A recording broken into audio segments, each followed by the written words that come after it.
C'est avec un peu d'émotion que je viens vous parler aujourd'hui et vous êtes les premiers auxquels je m'adresse depuis ma prise de fonction dans ce ministère et ça n'est pas par hasard. Donc, Monsieur le Directeur Général, cher François, Madame la Directrice Générale Adjointe de la Direction Générale de la Santé, chère Anne-Claire Amproux, Mesdames et Messieurs, chers collègues, si j'ai souhaité être parmi vous ce matin, c'est réellement pour vous faire part de ma détermination en faveur de la santé publique.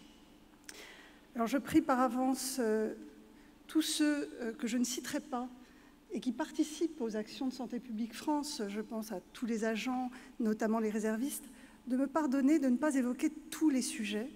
Je souhaite aujourd'hui vous parler de prévention.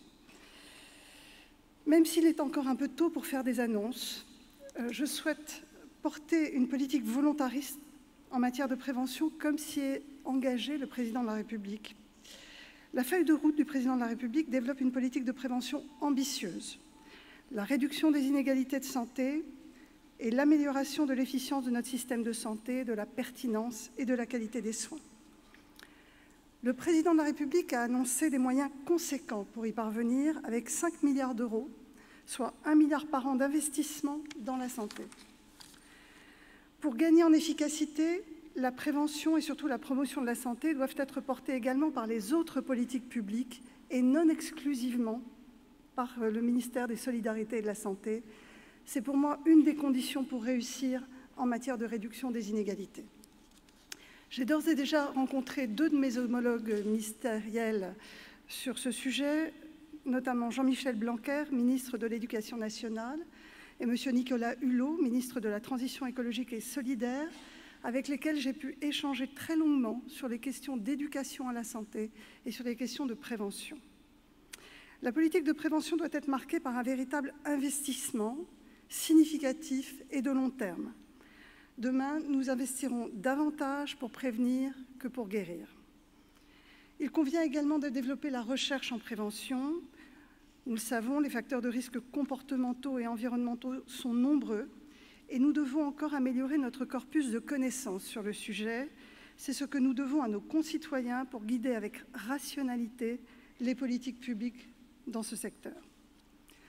Aujourd'hui, les dépenses de prévention représentent environ 15 milliards d'euros, c'est-à-dire 5,9% des dépenses de santé. Ceci est moins que nos voisins européens et que la plupart des pays de l'OCDE. Le Président de la République a indiqué que nous financerons les actions de prévention au titre des missions d'intérêt général dans les établissements de santé et au titre des objectifs de performance pour tous les professionnels de santé libéraux. Vous voyez, tous les acteurs de la santé ont leur place pour réaliser ce virage vers la prévention, et en particulier les médecins de premier recours, qui ont un rôle essentiel dans la sensibilisation de leurs patients à ces sujets et qui doivent être reconnus et valorisés à ce titre, mais également tous les professionnels de santé qui sont au contact des publics. Au-delà des messages de prévention que chaque professionnel doit délivrer à ses patients, et pour réussir pleinement ce virage vers la prévention, nous devons faire une place plus grande à l'expertise, vous l'avez dit, Monsieur le Directeur Général, au pilotage, à la prévention collective et à la promotion de la santé. Je pense que c'est le sens de vos rencontres aujourd'hui et c'est la mission de votre agence. Nous la soutiendrons. Pour réussir, nous devons aussi mieux former à la prévention, car les enjeux et les outils sont très spécifiques et trop peu enseignés. Il nous faut également intégrer la question de la réduction des risques et des inégalités sociales et territoriales de santé dans toutes les actions de prévention. Il apparaît donc nécessaire de développer, encourager et de promouvoir un réseau national de santé publique capable de relayer les interventions efficaces et prouvées scientifiquement. Mais je le répète, ce réseau ne suffira pas à lui seul sans l'implication des professionnels de premier recours qui doivent être au cœur de cette démarche. C'est dans cette optique, par exemple, que le Président de la République a proposé la création d'un service sanitaire de 3 mois pour tous les étudiants en santé, dont 40 000 d'entre eux interviendront dans les écoles ou les entreprises. Santé publique France, aux côtés des autres agences du ministère et de tous les partenaires du champ, aura un rôle fondamental à jouer pour réussir ce pari. Mais si j'ai souhaité être parmi vous ce matin, c'est aussi parce que nous sommes à la veille de la Journée mondiale de lutte contre le tabagisme. Certains d'entre vous le savent, la lutte contre le tabac a été la mienne à l'INCa, puis à la HAS. Vous le savez, le tabagisme est responsable de 73 000 décès en 2013 et reste la première cause de mortalité évitable dans notre pays. Nous savons qu'un fumeur sur 2 mourra du tabac.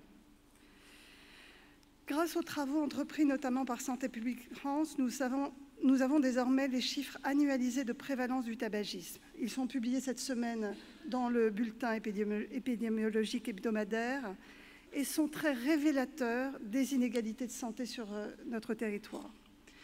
En 2016, 34,5% des 15 à 75 ans fumaient, 28,7% quotidiennement. Ces prévalences sont donc stables depuis 2010, après une hausse observée entre 2005 et 2010, mais cette prévalence est bien trop élevée au regard de celle des autres pays occidentaux comme le Royaume-Uni, avec 17% de tabagisme, comme celle des États-Unis, avec 15%, ou l'Australie, 14,5%. La triste spécificité de notre pays en matière de tabagisme en fait l'un des plus mauvais élèves parmi les pays occidentaux. Les chiffres parlent d'eux-mêmes concernant les jeunes, les femmes et les personnes en situation de précarité, qui sont les plus touchées par le tabagisme et qui aggravent ainsi les inégalités de santé. Ce constat nous oblige donc à réagir. Certes, le lancement du programme national de réduction du tabagisme a permis de dynamiser l'ensemble de l'action publique sur ce champ. Ce plan est piloté par le ministère chargé de la Santé et ce programme constitue l'un des principaux objectifs du 3e plan cancer. Il a 3 axes: protéger les jeunes et éviter l'entrée dans le tabac. C'est l'instauration du paquet neutre qui vise cette action et qui a notamment montré son efficacité sur les représentations et les perceptions liées aux produits du tabac. Le 2e axe concerne les fumeurs pour les aider à s'arrêter. C'est le lancement du mois sans tabac. Le 3e axe, c'est agir sur l'économie du tabac. C'est la création d'un fonds dédié à la lutte contre le tabagisme qui doit notamment servir à financer l'axe 2 et rattraper notre retard en matière d'investissement. Ce fonds doit être abondé, il doit disposer de moyens suffisants pour que chaque opérateur du champ dispose des ressources nécessaires pour mettre en œuvre ce projet. Ce fonds doit servir à la prévention primaire et collective en premier lieu, mais doit financer toutes les initiatives innovantes, quelles qu'elles soient. J'avais lancé à l'INCa, en 2015, un programme coordonné de recherche et d'intervention avec tous les acteurs du champ. Ce programme s'appelait Priorité Tabac. Il était partenarial, multidisciplinaire. 7 projets avaient été financés en 2016 pour un montant de 3 millions d'euros, 11 projets dans l'édition 2017 pour un montant de 5,8 millions d'euros. Je souhaite que l'INCa continue à porter ce programme Priorité Tabac et qu'il soit largement connu des acteurs du champ de façon à développer la recherche sur ce sujet. La recherche sur les bonnes interventions adaptée à notre pays est en effet fondamentale pour construire une politique efficace. Le mois sans tabac mené par Santé publique France en novembre dernier est également exemplaire. Pensé comme un défi collectif proposé à tous les fumeurs et dans une logique positive, les premiers résultats sont encourageants. Vous avez mis en œuvre un beau dispositif de marketing social. Près de 700 000 kits d'aide à l'arrêt du tabac ont été diffusés, notamment par les pharmaciens d'officine. 180 000 fumeurs se sont inscrits sur Tabac Info Service. Plus de 100 partenaires nationaux ont participé à l'opération. 700 documents ont été commandés par les professionnels de santé, ce qui, à mon avis, est trop peu.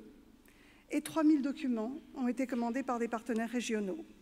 Il est donc désormais impératif de renforcer l'implication des professionnels de santé dans la lutte contre le tabagisme. L'Ordre des médecins et des pharmaciens seront des partenaires de la future édition. Les médecins de premier recours sont un élément essentiel des politiques de prévention. Nous devons leur faire connaître l'ensemble des dispositifs mis à leur disposition pour les soutenir dans leurs propositions d'aide au sevrage tabagique et les encourager à aider leur patientèle à participer au mois sans tabac. Les pharmaciens, véritables acteurs de santé publique de proximité, ont très largement participé à l'édition précédente. Les 22 000 pharmaciens ont été des partenaires très actifs et nous souhaitons qu'ils continuent à s'engager dans ces actions de santé publique. Mais nous avons tout de même un problème spécifique dans notre pays, celui du tabagisme des professionnels de santé. Si les chiffres montrent un net infléchissement du tabagisme chez les médecins généralistes, avec 16% de fumeurs en 2015 contre 29% en 2003, on note encore des chiffres alarmants chez les infirmières et les aides-soignantes, avec 31% de tabagisme chez les infirmières, dont 85% sont des femmes, 44% de tabagisme chez les aides-soignantes, dont 91% sont des femmes. Par souci d'exemplarité et d'efficacité de l'action auprès de leurs patients, il serait donc important que la prévalence tabagique des professionnels de santé français rejoigne celle de leurs homologues américains et anglais autour de 5%. Cela doit également être au cœur de notre action. À l'occasion de la Journée mondiale sans tabac, une nouvelle campagne est lancée sur les ondes. Elle met en particulier l'accent sur les risques que les Français mettent à distance de façon erronée. Nous savons que les fumeurs considèrent certains facteurs comme protecteurs, par exemple la pratique d'un sport, la jeunesse ou encore la faible quantité de cigarettes fumées quotidiennement. Tout cela constitue des erreurs. Nous savons qu'il n'existe pas de seuil de consommation qui serait sans risque, que le risque de mourir d'un infarctus du myocarde est multiplié par 3 des 1 à 4 cigarettes quotidiennes. Nous savons que le risque de cancer est beaucoup plus lié à la durée du tabagisme qu'à la quantité de tabac fumé par jour, et cette information est insuffisamment connue. Cette campagne est donc très importante car elle rappelle les principales données scientifiques de façon très pédagogique. Outre le rappel des risques, elle encourage dans le même temps à recourir à Tabac Info Service. Et ce service que vous proposez est très important car il comble, à mon avis, un besoin d'accéder à des professionnels de santé formés à cette dimension de lutte contre le tabagisme. Donc, à l'avenir, toute notre énergie doit être orientée afin de réussir l'objectif fixé par le Président de la République, que la génération qui naît aujourd'hui soit la première génération sans tabac. Si j'insiste tant sur le tabac, je n'oublie pas les autres facteurs de risque majeurs sur lesquels je continuerai à m'engager. L'alcool, les addictions en général, la sédentarité et l'alimentation, et les facteurs de risque environnementaux sur lesquels il conviendra d'agir de façon très déterminée. Des propositions seront faites en ce sens dans les semaines et mois qui viennent, en lien avec le ministère de la Transition écologique notamment, pour lutter contre les facteurs de risque environnementaux. Pour revenir à vos journées, je note que la session plénière de la matinée est consacrée au dialogue et à l'ouverture en santé publique. Le dialogue avec la société est une nécessité. Chacun doit être dans son rôle et à sa place, mais c'est ensemble, autour de questions si importantes et parfois si clivantes, que nous devons réussir à franchir de nouveaux caps. Nous devons mettre au débat public ces grandes questions de santé publique pour les confronter sans peur et mieux les partager. Ce travail de concertation et de débat public a notamment été fait sur la question de la vaccination, sous l'impulsion de Marisol Touraine dans le quinquennat précédent. C'est un travail de grande qualité qui a été produit sous l'égide du professeur Alain Fischer et du comité d'organisation dont Santé publique France a assuré le secrétariat. Je tiens très sincèrement à vous remercier pour ce travail que je continuerai à porter dans la durée. La vaccination, nous le savons, est un progrès majeur de la médecine. Nous devons le conforter. Il s'agit bien d'un acte de prévention primaire essentiel qui a sauvé des centaines de millions de vies et continuera à être indispensable dans ce monde de maladies émergentes. De nombreux chantiers ont été ouverts par des plans de santé publique successifs, notamment sur le tabac, les addictions, l'alimentation, l'environnement, pour ne citer que ces sujets. Sachez que je souhaite poursuivre ce travail avec détermination. Je souhaite décloisonner les acteurs, décloisonner les financements. Je souhaite renforcer la formation et l'implication des professionnels de santé à ces enjeux. Et je souhaite travailler avec l'ensemble des ministères concernés dans la collégialité. Je sais pouvoir compter sur Santé publique France et sur des professionnels très engagés qui sont ici aujourd'hui. Vous pourrez compter également sur mon engagement sans faille sur ces sujets. Je vous remercie.